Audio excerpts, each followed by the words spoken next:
ജനാസന്റെ കൂടെ പോകുമ്പോൾ സുക്കൂത്താണ് സലഫു സാലിഹീകളെ പതിവ്.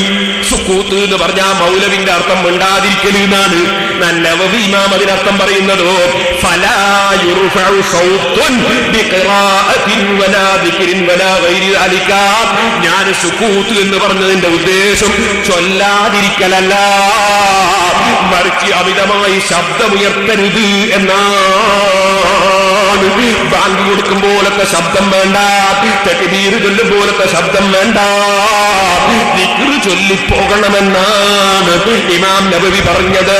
പക്ഷേ ഫലാ യുർഫഉ സൗത്തുൻ എന്ന് പറഞ്ഞിട്ട് ഉള്ള ഈ വിവരണവും ആദ്യം ദിക്ർ ചൊല്ലിപ്പോകണം എന്ന് പറഞ്ഞതും എന്താണ് ചൊല്ലേണ്ടതെന്ന അധ്യായം പറഞ്ഞതും ഈ ഭാഗങ്ങൾ കട്ടുവെച്ചിട്ടല്ലേ മൗലവി നിങ്ങൾ ഈ നാദാപുരത്ത് 4 ദിവസത്തെ പ്രസംഗത്തിൽ എന്റെ നാട്ടുകാരെ തെറ്റിദ്ധരിപ്പിക്കാൻ ശ്രമിച്ചത്? അതുകൊണ്ടാണ് ഞാൻ പറയുന്നത്, എന്റെ കുടുംബങ്ങളും നാട്ടുകാരും നരകത്തിൽ കിടക്കരുതെന്നതിന് എനിക്ക് നിർബന്ധമുണ്ട് മൗലവി. അതുകൊണ്ട് തന്നെ പറയട്ടെ, ഞാനൊരു സ്ഥലത്ത് തലവേദനയായി കിടന്നാൽ, അല്ലെങ്കിൽ ഞാനൊരു ഭാഗത്ത് മരിച്ചു കിടന്നാൽ, എന്റെ വീട്ടിൽ വരേണ്ടവരും എനിക്ക് മയ്യിത്ത് സ്കരിക്കേണ്ടതും എന്റെ ഈ നാട്ടുകാരാണ്. അവരെ നിങ്ങൾ പിഴപ്പിക്കാൻ വേണ്ടി ഷാർജയിൽ നിന്നും പെരിന്തൽമണ്ണയിൽ നിന്നും വന്നാൽ ഞാൻ ഇൻഷാ അല്ലാഹ് നിങ്ങളെ ഓരോ കളവുകളും പിടിച്ച് എന്റെ നാട്ടുകാരുടെയും പൊതുജനങ്ങളുടെയും മുന്നിൽ കാണിക്കാതെ ഞാൻ ഇരിക്കുന്ന പ്രശ്നമേ ഇല്ല. ഇനി ഞാൻ നിങ്ങളോട് പറയട്ടെ സഹോദരന്മാരെ, മൗലവിമാരെ തട്ടിപ്പുകൾക്കുള്ളോ നിങ്ങൾക്ക്?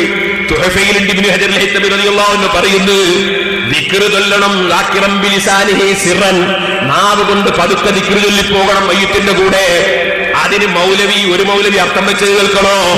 കേട്ടോളൂ, ദിക്ർ ചൊല്ലിപ്പോന്ന് വേർത്തിട്ട് അർത്ഥം വെച്ചത് നാവ് കൊണ്ട് പതുക്കെ ഓർക്കാം അർത്ഥം വെച്ചത്. നാവ് കൊണ്ട് ഓർക്കാൻ ഇവര് എല്ലാവരും 2 മുജാഹിദ് ഒന്നായിട്ടുള്ള കാലത്ത് ഇറക്കിയ ബുക്കാണ്. ഏത്? ശാഫിഈ മദ്ഹബ്. ഇവർക്ക് ശാഫി മദ്ഹബോ? ശാഫി മദ്ഹബ് അത് തെറ്റിദ്ധരിപ്പിക്കാൻ വേണ്ടി എഴുതിയതാണ് കേട്ടോടകൾ. അതിനാൽ അവൻ മിണ്ടാതിരിക്കണം. മരണത്തെയും ദുനിയാവിന്റെ ക്ഷണികതയും മറ്റും ഓർക്കുക. നാവ് കൊണ്ട് രഹസ്യമായി ഓർക്കാം, ശബ്ദിക്കരുത്. നാവ് കൊണ്ട് രഹസ്യമായിട്ട് ഓർക്കുക, നാവ് കൊണ്ട് ഓർക്കുക, മുട്ടുകൊണ്ട് മൂത്രയിക്കുക. മുജാഹിദിന്റെ പരിപാടിയായി. നാവ് കൊണ്ട് ദിക്ർ ചൊല്ലണോന്നാ മൗലവി. അവിടെ മൂപ്പര് പറഞ്ഞ അർത്ഥം നാവ് കൊണ്ട് ഓർക്കാൻ. ഇവരൊരു തട്ടിപ്പ് നോക്ക് നിങ്ങൾ, സാധാരണക്കാരെ പറ്റിക്കാൻ വേണ്ടി ബുക്ക് എഴുതിയിട്ട് പൈസ ഉണ്ടാക്കിയിട്ട്. ഇനി സഹോദരന്മാരെ,